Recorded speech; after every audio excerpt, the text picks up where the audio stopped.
Fala pessoal, tudo bem com vocês? Estamos com mais um conteúdo, mais uma notícia para vocês. E hoje estamos aqui com a revista Oeste, todos os créditos ao canal deles, o link tá na descrição e no comentário fixado. Pessoal, para quem quiser dar uma olhadinha nos produtos aí do cantinho aí, que tá na oferta aí no Mercado Livre e na Shopee. E para quem apoia o nosso canal aí, se inscreva no canal e ative o sininho de notificações para você ser notificado de todos os nossos vídeos. E sem enrolações, vamos pro vídeo. E a primeira turma do Supremo Tribunal Federal começou hoje o julgamento de militares acusados de envolvimento na suposta trama golpista.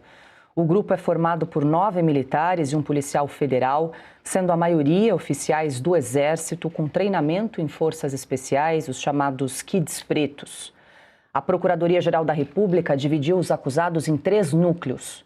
Um que teria planejado um suposto ataque contra o ministro Alexandre de Moraes no dia 15 de dezembro de 2022, mas não foi executado. Outro grupo é formado por militares que, de acordo com a acusação, tentaram pressionar os chefes das Forças Armadas para apoiar planos associados à suposta trama golpista. Já o terceiro grupo é formado por militares acusados pela PGR de espalhar desinformação sobre as urnas eletrônicas e incentivado protestos em frente a quartéis. Entre os réus estão o general da reserva, Estevam Teófilo, o coronel da reserva, Bernardo Romão Correia Neto, e outros oficiais de alta patente do Exército. A sessão, que começou por volta das 9 horas da manhã, foi aberta com a leitura do relatório pelo ministro Alexandre de Moraes. Paulo Gonet prosseguiu com a leitura da acusação, afirmando que os réus foram responsáveis pelas ações criminosas. Proporcionaram para a caracterização dos crimes denunciados. Integrantes deste núcleo pressionaram agressivamente o alto comando do Exército a ultimar o golpe de Estado.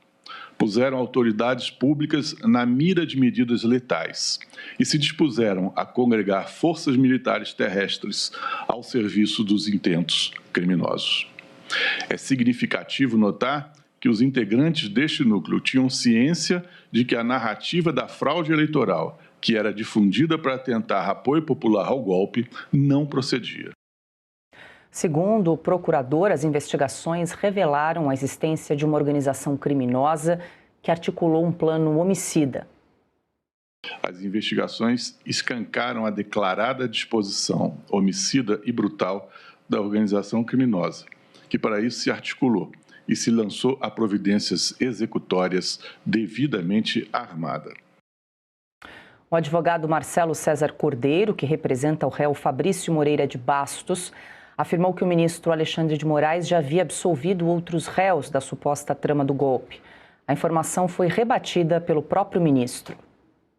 Presidente, eu gostaria de fazer um esclarecimento. Eu aguardei o nobre advogado terminar para não atrapalhar, obviamente, o raciocínio na sustentação oral, mas só para que conste, o que já constou no relatório, não houve absolvição de ninguém. Por 2, 3, 4 vezes, o nobre advogado disse que Cleverson Ney Magalhães e Newton Diniz Rodrigues foram absolvidos e, consequentemente, em virtude disso, uma determinada imputação não teria validade e deveria ser estendido ao outro réu.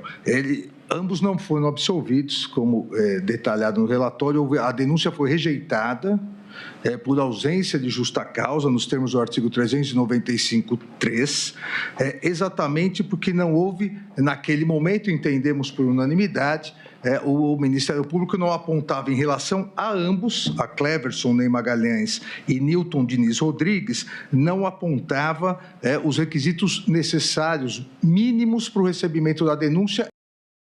Bom, Silvia, a gente destacou aqui alguns trechos do julgamento que começou hoje, do chamado Núcleo 3, então são 10 réus, 9 militares, mais um integrante agente da Polícia Federal, nesse caso, né? Foram divididos ali em 3 grupos. É um julgamento que deve se estender pelos próximos dias, tem aí audiências marcadas, sessões marcadas, melhor dizendo, para amanhã e ainda para a semana que vem. A gente trouxe ali alguns trechos da declaração do PGR, Paulo Gonet, e também de um dos advogados. Paula, o que chama a atenção é a declarada disposição homicida. Ainda peguei aqui a íntegra para verificar determinados termos, a redação. A declarada disposição homicida, de fato, alguém tinha intenção de matar alguém ali, naquele 8 de janeiro ou véspera? De fato, alguém acredita que houve uma articulação para assassinar o presidente Lula da Silva, o vice Geraldo Alckmin e enforcar o ministro Alexandre de Moraes depois de sequestrá-lo e enforcá-lo na Praça dos Três Poderes, em pleno Ocidente? Alguém em sã consciência acredita nisso? É evidente que não. Isso é uma farsa. O que talvez tenha acontecido, porque não tivemos acesso, aliás, nem os advogados tiveram acesso à íntegra e a perícias, se aquelas conversas amalucadas entre os kits pretos, os militares envolvidos ali naquele grupo de WhatsApp, se aquilo tudo de fato aconteceu. Mas levar isso a cabo, levar isso como uma declarada disposição homicida, me parece um pouco exagerado para um país que, na verdade, tudo o que precisa é que o Supremo Tribunal Federal pare de fazer política. É só isso que a gente precisa. Bom, e o ministro do Supremo Tribunal Federal, Alexandre de Moraes, determinou a suspensão do inquérito que investiga moradores envolvidos na retirada de corpos da mata após a operação policial nos complexos do Alemão e da Penha, no Rio de Janeiro. O ministro também intimou o delegado responsável pelo caso a explicar o motivo da abertura do inquérito, que apurava possíveis crimes de vilipêndio a cadáver e alteração de cena de crime. A decisão foi tomada no âmbito da DPF das Favelas, processo relatado pelo ministro Alexandre de Moraes. Moraes também solicitou relatórios da operação, laudos de morte e informações de inteligência que embasaram os mandados contra integrantes do Comando Vermelho. Na decisão, Moraes afirmou haver divergências entre as informações prestadas pelo governo do Rio e outros órgãos e também determinou ao Conselho Nacional do Ministério Público que envie dados sobre a atuação do Ministério Público Federal em relação a este caso. Ana, ontem nós comentamos bastante a atuação do ministro Alexandre de Moraes, exigindo a apresentação de relatórios, justificativas por parte do governo do Rio de Janeiro, e chama atenção agora a suspensão justamente desse inquérito. Eu acompanhava logo que foi deflagrada essa mega operação no Rio de Janeiro, o secretário da Polícia Civil do Rio falando que abriria um inquérito justamente para investigar essas pessoas que teriam ali contato com os cadáveres, mexido nos corpos, alterado, tirado as roupas, arrastado esses corpos. Claro que tudo isso faz parte de uma cena, de uma operação da Polícia Federal, e chama atenção, causa estranheza a suspensão desse inquérito neste momento, envolvendo ali os moradores dos morros, da Penha e também do Alemão.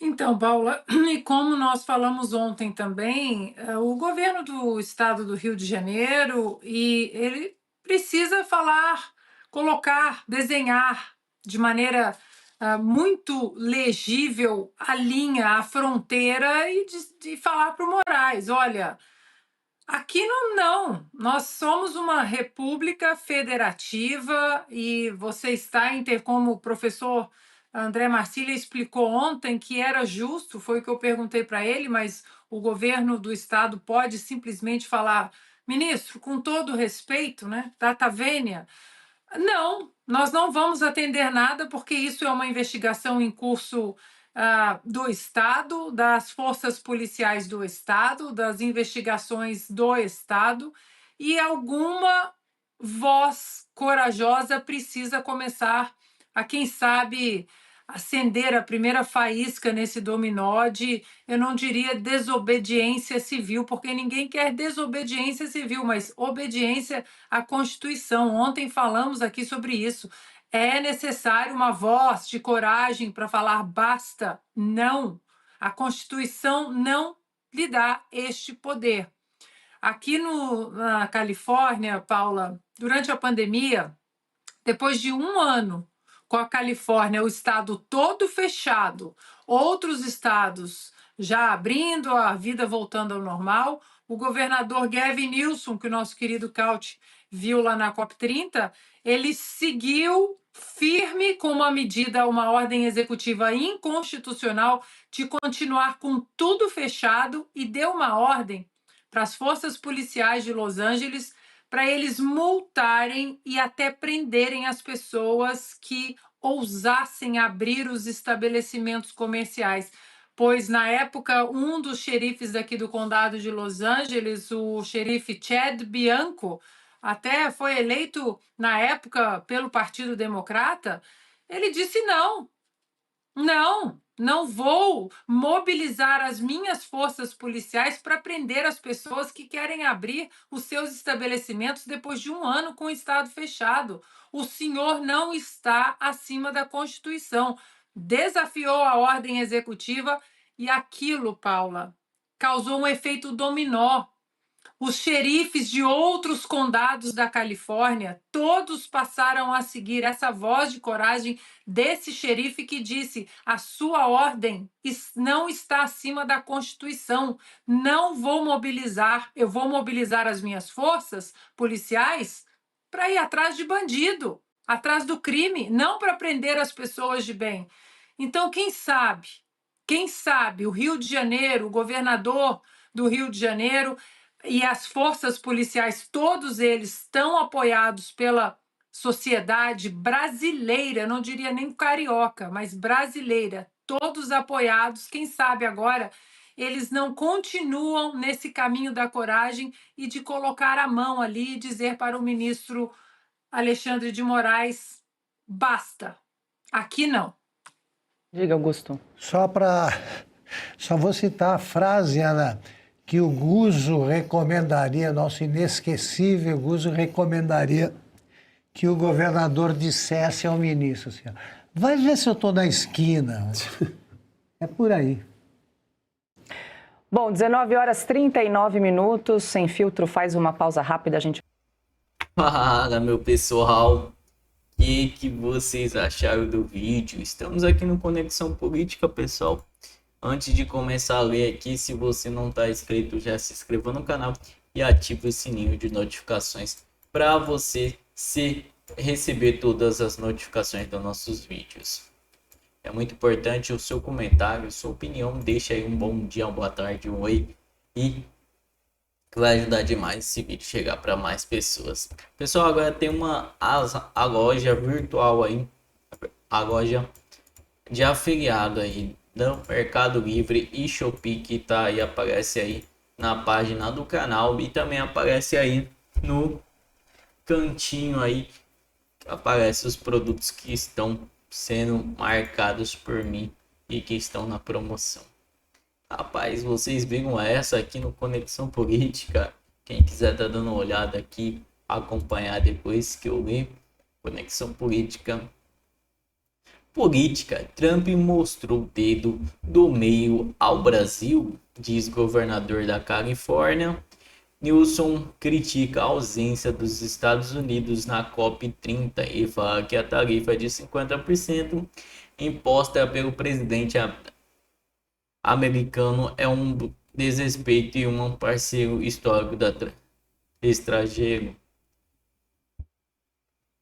O governador da Califórnia, Gavin Newsom, Partido Democrático, disse que nesta segunda-feira, dia 10, que a oposição de tarifas de 50% pelo governo dos Estados Unidos ao Brasil representa um gesto de desrespeito. Segundo ele, a medida equivale a um dedo do meio direcionado ao país, e fala foi feita durante o Global Investment Speaking em São Paulo 2025, promovido pelo Milken Instituto, com foco em temas de sustentabilidade, inovação e investimentos globais. Nenhuma pessoa da administração deveria demonstrar desrespeito por nenhum de vocês. Esqueçam a política. O Brasil é um dos nossos grandes parceiros comerciais e um país com o qual deveríamos nos desenvolver. No entanto, o dedo do meio com 50% de tarifas, isso é vergonhoso, afirmou Newsom ao público presente. A medida da tarifa foi anunciada recentemente pelo governador-presidente Donald Trump, Partido Republicano, impacta diretamente exportadores brasileiros e o aumento da tarifa provocou reação em diferentes setores de comércio internacional e tem sido tema de debates em encontros multilaterais, fóruns econômicos. Esse foi o vídeo, pessoal. Muito obrigado a todos que assistiram até aqui e até a próxima.